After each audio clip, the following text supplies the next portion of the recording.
Hello student, आज के class में हम न्यूमेरिकल एनालिसिस का एक टॉपिक है गॉस जैकोबियन इटरेशन मेथड और दूसरा है गॉस साइडल इटरेशन मेथड। उसी के बारे में बात करने जा रहे हैं। तो जो लीनियर इक्वेशन होता है, solution of linear system of equation, वो दो टाइप का होता है। एक उसको सॉल्व करने के दो टाइप होते हैं, एक होते हैं डायरेक्ट मेथड और दूसरा होता है इटरेटिव। इटरेटिव का मतलब होता है रिपीट करना, उस चीज़ को बार बार प्रोसेस करते रहने को ही हम इटरेटिव मेथड कहते हैं। अब इटरेटिव मेथड के अंदर भी कई सारे मेथड आते हैं, तो आज जो हम डिस्कस कर रहे हैं वो कर रहे हैं गॉस जैकोबियन इटरेशन मेथड और दूसरा गॉस साइडल इटरेशन मेथड। इस दोनों में थोड़ा का ही फर्क होता है, बच्चे बहुत कंफ्यूज होते हैं इसमें। तो जो पहला हम बात कर लेते हैं गॉस जैकोबियन इटरेशन मेथड। इसके अंदर क्या करते हैं, इसका ये स्टैंडर्ड फॉर्म होता है a11 x1 a12 x2 a13 x3 dot dot dot a1n xn is equal to b1 के। फिर दूसरा इक्वेशन होता है a21 x1 plus a22 x2 plus a23 x3 plus dot dot dot a2n xn is equal to b2 के। Dot dot dot ऐसे चलते जाता है, डिपेंड करता है क्वेश्चन पे कितने रो कितने नंबर ऑफ कॉलम है। तो ये हमारा जो होता है ये गॉस जैकोबियन इटरेशन मेथड का स्टैंडर्ड फॉर्म, मतलब इसी फॉर्म में इक्वेशन आपका क्वेश्चन दिया हुआ रहेगा। तो इससे हम कंपेयर करके a11 a21 ये सारे हम निकाल सकते हैं। फिर यहाँ पर हमने कहा कि हम क्या करेंगे कि फर्स्ट इक्वेशन से, जो ये हमारा फर्स्ट इक्वेशन होगा, इससे हमें x1 का वैल्यू फाइंड आउट करना है और जो सेकेंड इक्वेशन है इससे हमारा x2 का। अगर मान लीजिए हमारे पास थर्ड इक्वेशन होगा तो वहाँ से हम x3 का वैल्यू फाइंड आउट करेंगे। ऐसे ही करके हम वैल्यू फाइंड आउट करते जाएंगे। और करने के बाद कुछ इस टाइप, जैसे हमने क्या किया, फर्स्ट इक्वेशन से वैल्यू फाइंड आउट किया, तो यहाँ पर हमने लिखा a11 x1 is equal to b1। और ये सारे जो रेस्ट पार्ट हैं इसको हमने उस साइड कर दिया, तो इधर सारे प्लस में है तो उधर जाने के बाद माइनस हो जाएगा। हमने माइनस सबसे कॉमन ले लिया और ब्रैकेट के अंदर लिख लिया a12 x2 plus a13 x3 plus dot dot dot a1n xn। फिर वैसे ही सेकेंड से अगर हम बात करते हैं, सेकेंड इक्वेशन थे a22 x2 is equal to this और a33 x3 is equal to this. अब हम क्या करते हैं कि अगर हम बात करते हैं, अगर x1 इससे हमें रखना है, इससे x1 रखना है, तो यहाँ पर हम क्या करते हैं कि a11 इधर अपॉन में आ जाएगा, तो हमने यहाँ पर अपॉन कर दिया, जो यहाँ पर था वैसे ही था, बस इसको a1 अपॉन कर दिया। और x2 के प्लस 1 को हमने दिस कहा, सेकेंड से हमने बात किया और थर्ड से हमने बात किया दिस आया। तो ऐसे ही चलते जाता है, मतलब जब हमें सॉल्व करना हो तो इसी का यूज़ करके हम सॉल्व करेंगे।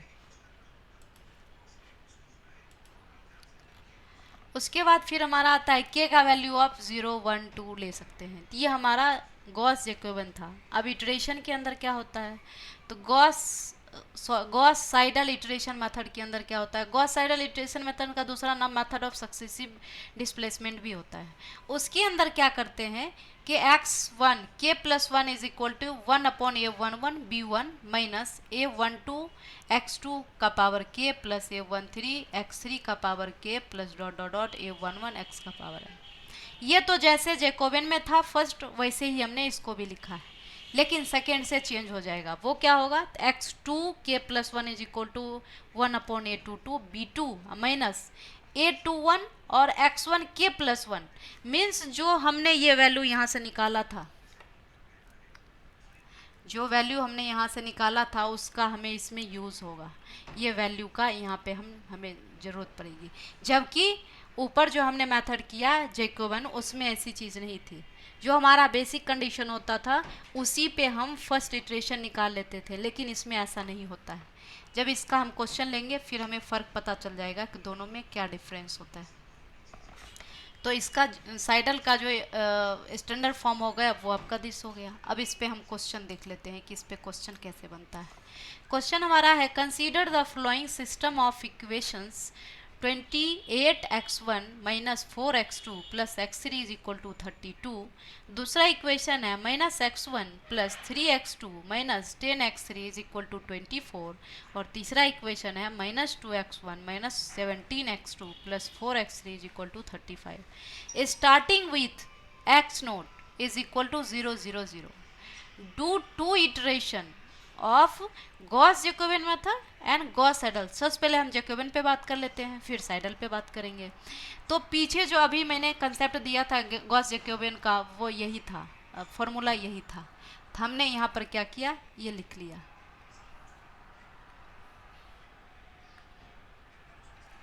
अब यहाँ पे हम क्या करते हैं, k का वैल्यू 0 पुट कर देते हैं। तो जब k का वैल्यू हमने 0 पुट कर दिया तो यहाँ पर है x1 k + 1, तो x11 हमारा आ जाएगा। तो x11 अब हम क्या करेंगे, जो यहाँ पर है आपका x2k x3k, यहाँ पे जो ये 0 0 है ना दिया हुआ,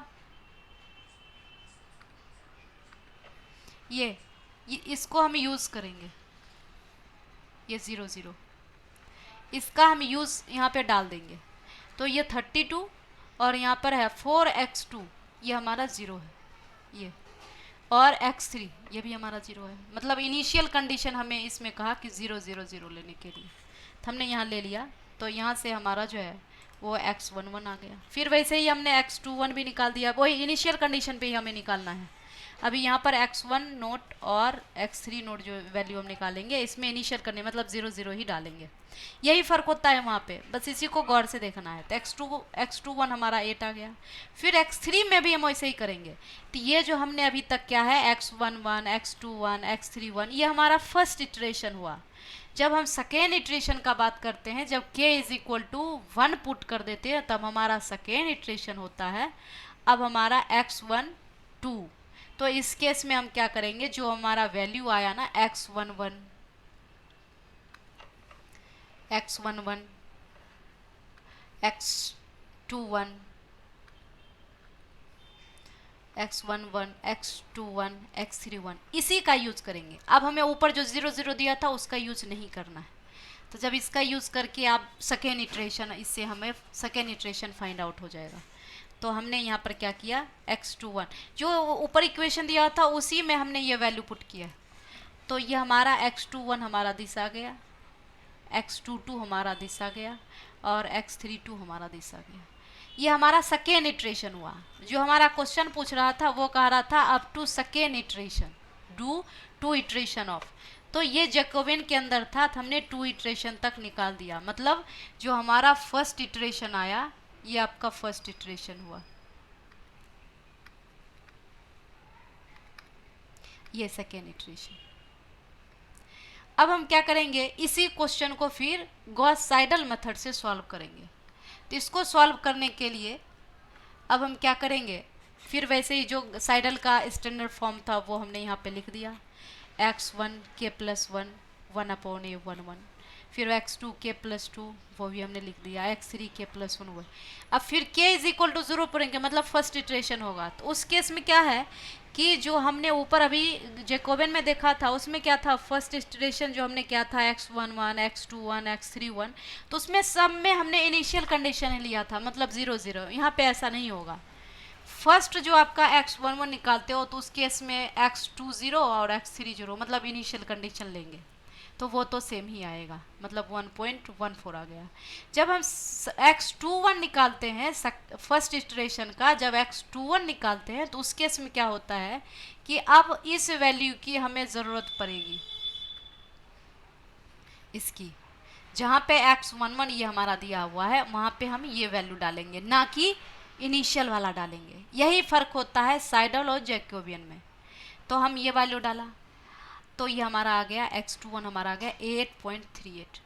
अब जब x31 निकालेंगे तो उस केस में हम इसके वैल्यू को भी यूज़ करेंगे और इसके वैल्यू को भी, मतलब x11 भी यूज़ करेंगे, x21 भी।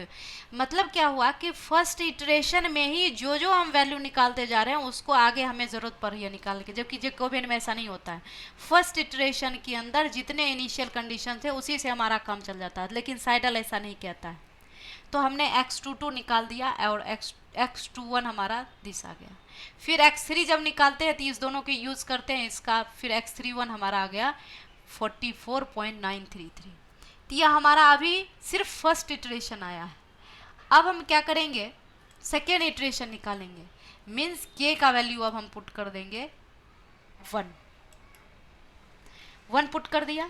तो जो ऊपर हमने निकाला है ना x11 x21 x31 साइडल के अंदर, वो सारे का यूज इसमें हम यूज़ करेंगे। x21 के अंदर यहाँ पे जो x21 है x31 है, तो यहाँ पे हमें ऊपर वाले का यूज़ होगा। फिर हमने वैल्यू डाला तो ये आपका दिस आ गया। फिर x22 हमारा ये आया, जो ऊपर किया हुआ है उसका फिर हमें यूज़ होते जाता है, और x32 आपका ये हो गया। मीन्स क्वेश्चन में हमारा दो इटरेशन पूछा था, फर्स्ट एंड सेकेंड, तो साइडल जेकोबियन से ऊपर कर दिया और साइडल से आपका ये हो गया। मतलब ये जो आपका हुआ ये फर्स्ट इटरेशन हुआ और ये आपका सेकेंड इटरेशन हुआ। यही हमारा क्वेश्चन पूछ रहा था। यही दोनों में फ़र्क होता है, जेकोबियन और साइडल।